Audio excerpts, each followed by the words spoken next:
What is up, guys? Welcome back to the Keep It Hoop YouTube channel. So over the weekend, the Grizzlies and the Blazers played each other in back-to-back games. The Grizzlies won both, and I wanted to talk a little bit about these two teams because they seem to be going in opposite directions. Now, the Grizzlies over their last 10 are just 5-5, so not, anything crazy.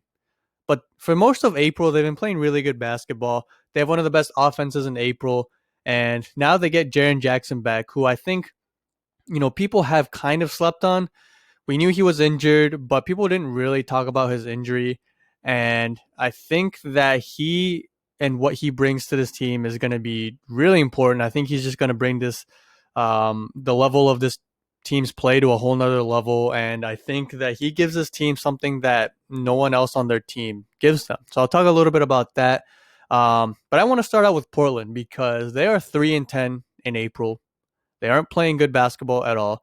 And now I know Damian Lillard missed a few games, but even after he's come back, they haven't won. They don't look good. Damian Lillard himself hasn't played well, and he knows that. He went out and said that he needs to be better for this team to be able to compete. But, they just don't. Even the eye test, they don't look good. But you look at the numbers, I'm going to have them up right now. But they are 25th in the league in April in defensive rating. And they are also 27th in the league in April in assists, right? So those are two things that stand out to me because, one, the defense. We knew Portland wasn't going to be a great defensive team. You have guys like Damian Lillard and CJ McCollum. Your two stars aren't good defenders, right? And then you have guys like Cantor. You have guys like Carmelo Anthony coming off the bench playing, a solid amount of minutes. Neither of those guys are that good defensively, let's be honest. Now, it is still disappointing because coming into the season, I thought the moves that they made would make them a solid defensive team at least, right? Because Nurkic is a solid defender at his position. You have Robert Covington, and while he's not the same kind of defender that he was when he was younger in Philadelphia, he's still a solid defender. And then you have guys like Derek Jones, who should be a solid defender as well. So I thought that they had upgraded on the defensive end, at least compared to last year. They're still a pretty bad defensive team. They're not horrendous, but, not good. And offensively, not much has changed. And earlier on the season, Damian Lillard was carrying them. And when Dame is playing at, an MVP type level, when he's performing and putting up elite stats, then this team I think is fine offensively. But the problem with the Blazers offense is that it's so heavily predicated on two guys, CJ McCollum and Damian Lillard.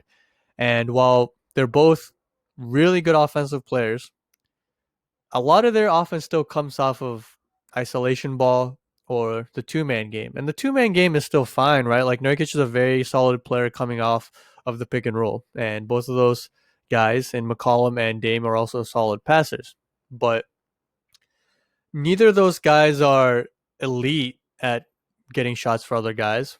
And I think you're seeing an offense where if Dame is struggling to shoot the ball, the overall field goal percentage of this team is going to struggle because, one, he takes, the most shots on this team, but everything goes off of him being able to score. When he's scoring at an efficient rate, then the defense has to pay a lot of attention to him. Then things start to open up more for CJ, and then it trickles down to guys like Norman Powell, Carmelo Anthony, even Covington, Nurkic, and so forth, right? But if Dame is struggling, there's just so much pressure on everybody else, and this roster just isn't really made for that, right? Norman Powell was a good pickup, and he's been a little bit up and down in Portland, but he's a guy that can get his own shot, and so can CJ. But outside of that, right, it kind of just is mellow. And Nurkic can post up and take, care of, take advantage of mismatches and stuff. But there still isn't a team that's the most diverse offensively, right? And you're seeing a team that, again, relies a lot on two guys who like to play a lot of isolation ball. And when their shots aren't falling, that field goal percentage is going to struggle. And when you're already a bad defensive team, struggling offense is just going to lead to a lot of tough games, right? And a lot of losses, right? 3-10 in April, and you're starting to see that. And, it's Portland's gone through a lot of injuries this season as well. They lost Nurkic and McCollum for a while, and that's when Dame really kind of hit his stride and was playing great.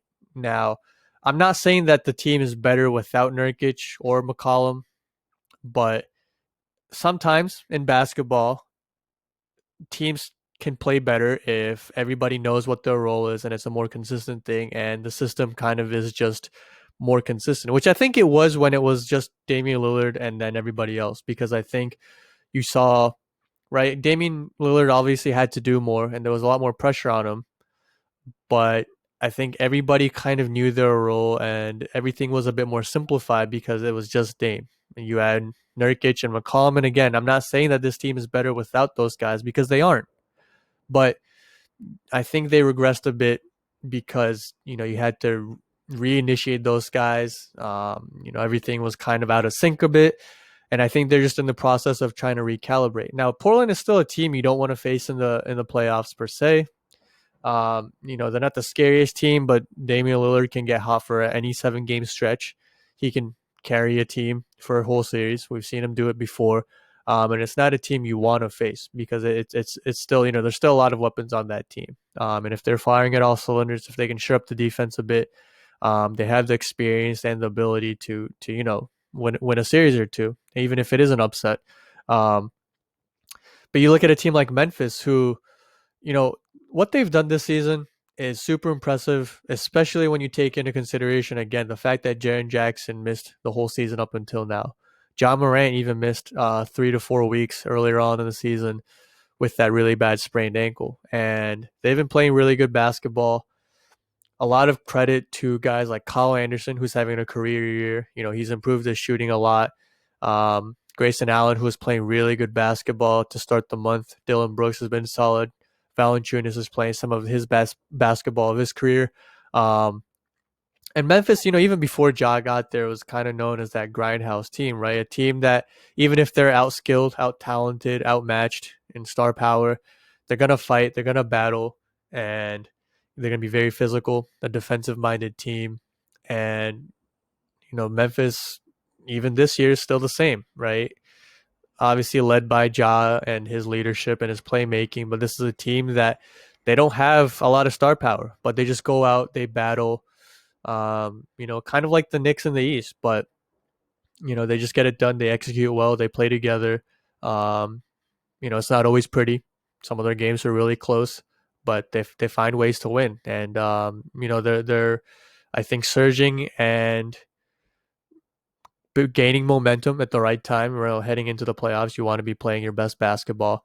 And getting Jaren Jackson back is huge because, as you've seen in some of the clips we have playing in the background right now, Jaren Jackson just adds another level to their team. He is a really good rim protector, and Valanciunas isn't a bad defender per se, but he's not a good one either. He's a bit slow, and he's not the greatest rim protector. He's not an athlete, but he tries. But you have Jaren Jackson, who's a really good rim protector.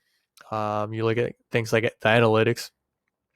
He can block shots at a high rate. You see here he can post up, get shots that way. Whether it's against a guy like Nurkic or whether he has to take advantage of a mismatch. But he's also really adept at, facing up, and he can get baskets that way. And Valanciunas, he can score definitely, but a lot of his baskets come from traditional post ups, or just second chance opportunities because he is a really great rebounder. But Jaren Jackson, while he's not a great rebounder himself, can face up and blow past certain guys. He also has the jump shot. Was a really solid 3-point shooter, very capable of knocking them down. Has the pick and pop game with John Morant. So yeah, I mean, I like what Memphis is doing. I think they're peaking at the right time. It's a team that, again, they're gonna battle, and they're not gonna be fun to face either, whether it's in the playoff or a play-in game or just regular playoff series. But just wanted to go over these two teams because I was watching these two teams during over the weekend, and it's just two teams just going in complete opposite direction. Now, Dame, again, he admitted he needs to be better, and I do trust that he will be better. And once he picks it up, I'm pretty confident that the Blazers will pick it up. But I think, as a whole, overall, this season's been pretty disappointing considering the moves they made in the offseason. But if you're Memphis, If you're a Memphis fan, you have to be feeling good about the way they're playing. And it's going to be really interesting to see if they can get into the playoffs. You have, Ja almost made the playoffs last year. They'll be a fun team to watch in the playoffs. I think their brand of basketball translates well to the playoffs. Again, hard-nosed, physical, defensive-minded team. They are pretty young though, so that'll be something to keep an eye on. But Portland, I think, I wouldn't say panic, but definitely some things to worry about there. Thanks again for watching. Hope you guys enjoyed this video. First video in about a week or so. We took last week off. Please remember to like, subscribe, share, and comment.